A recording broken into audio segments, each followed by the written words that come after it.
Let's learn about the brain and the heart. Neurons are the primary cells of the brain and nervous system, responsible for receiving sensory input, sending motor commands, and transmitting electrical and chemical signals throughout the body.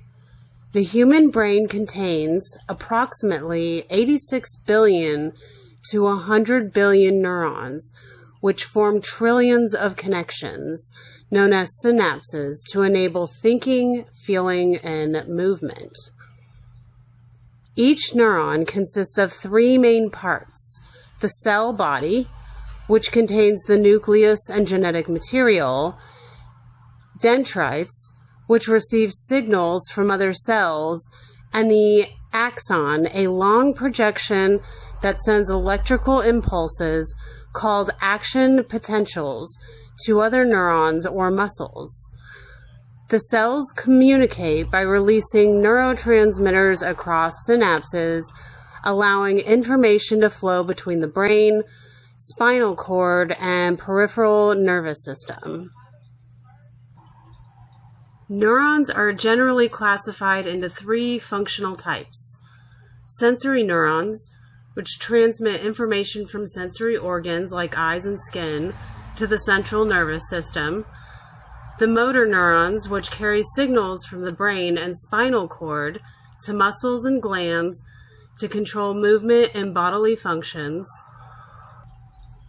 and interneurons, which connect neurons within the same region, facilitating complex circuits for learning, memory, and reflexes. While most neurons are generated during development, neurogenesis is the creation of new neurons, can occur in some brain regions even in adulthood, and the brain maintains the ability to adapt through neuroplasticity, which allows neural pathways to change in response to experience or injury. To make it short and sweet, in everyday life, those 86 billion neurons function as a communication network that enables critical thinking and normal functioning through three key processes: rapid signal transmission, critical thinking via executive control, and adaptation through neuroplasticity.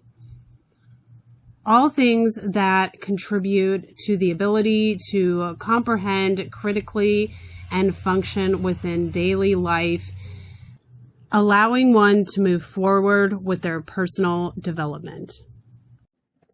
The heart is an amazing part of our body. It has very special functionality, and it goes hand in hand with the brain that we have. The human heart contains a sophisticated network of approximately 40,000 neurons, collectively known as the intrinsic cardiac nervous system, or the, quote, heart brain.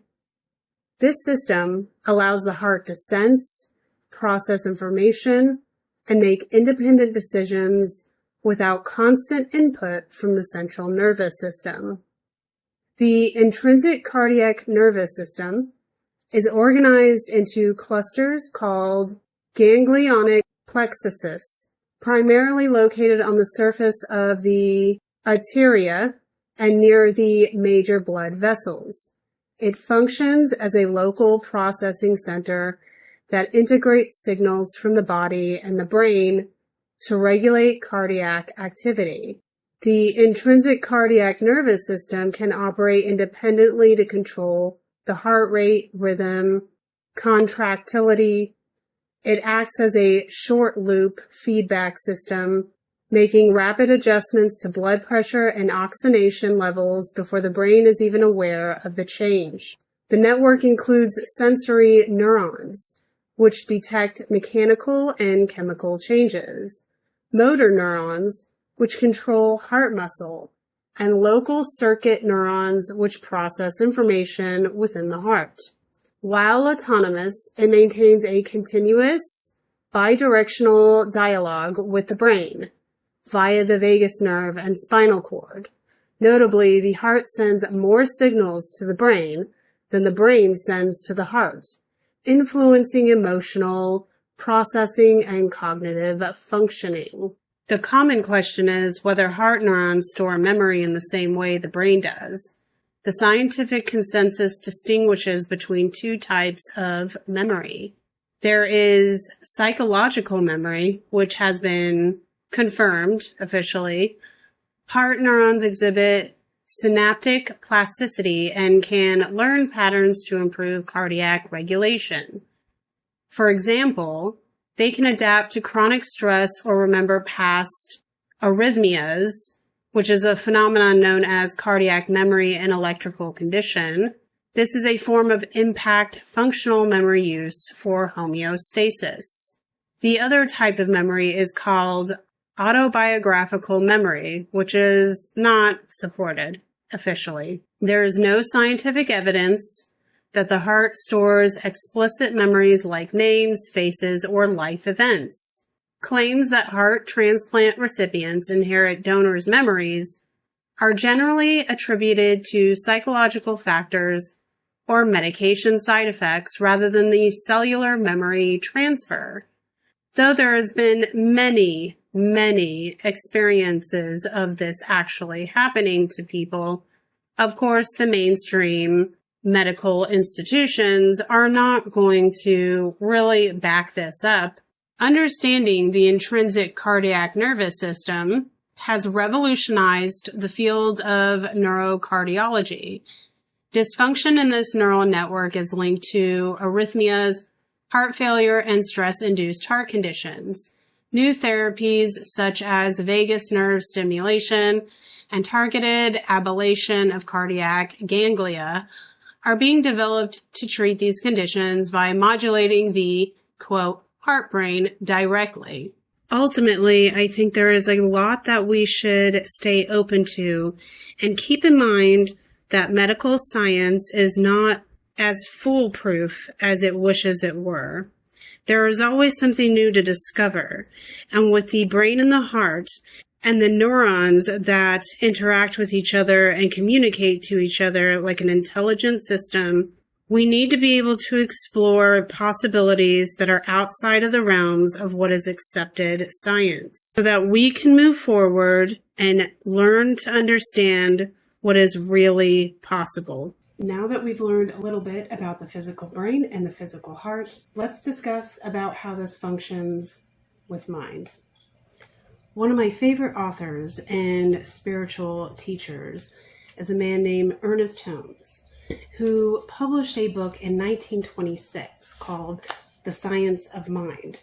That's this book right here. It's obviously an older copy of it, but you can get relatively newer copies through various book dealers, wherever you might find it. I found mine in a used bookstore, which I always encourage on patroning because you never know what kind of treasure you might find in them. As a little bit of background history, the book serves as a cornerstone of the religious science movement, now known as Centers for Spiritual Living, and the broader New Thought philosophy. The book proposes a science of spirituality, asserting that there is a predictable, lawful relationship between human consciousness and the universe.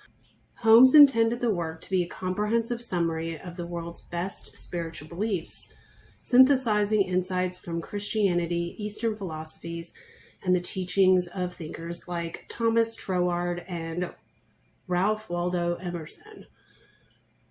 The central premise of the book is that science refers to the way something works, and mind refers to God. Therefore, the title literally means the way God works in the world. The philosophy teaches that the universe is mental and spiritual in nature, governed by immutable laws similar to physical laws like gravity. The text teaches that all life is one and interconnected. There is no separation between the individual and the divine. Rather, the individual is an individualization of the one spirit.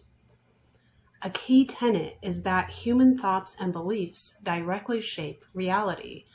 The book distinguishes between the conscious mind, which chooses, and the subjective subconscious mind, which executes. By planting positive suggestions in the subconscious, individuals can alter their physical conditions, health, and life circumstances. Holmes details how like attracts like, explaining that holding specific mental patterns attracts corresponding experiences. Unlike abstract theology, the book is designed as a practical manual. It provides specific techniques for prayer, meditation, and spiritual mind treatment to heal sickness, find self-confidence, and manifest abundance. The book outlines a 5-step spiritual mind treatment. The first step is recognition. God is all.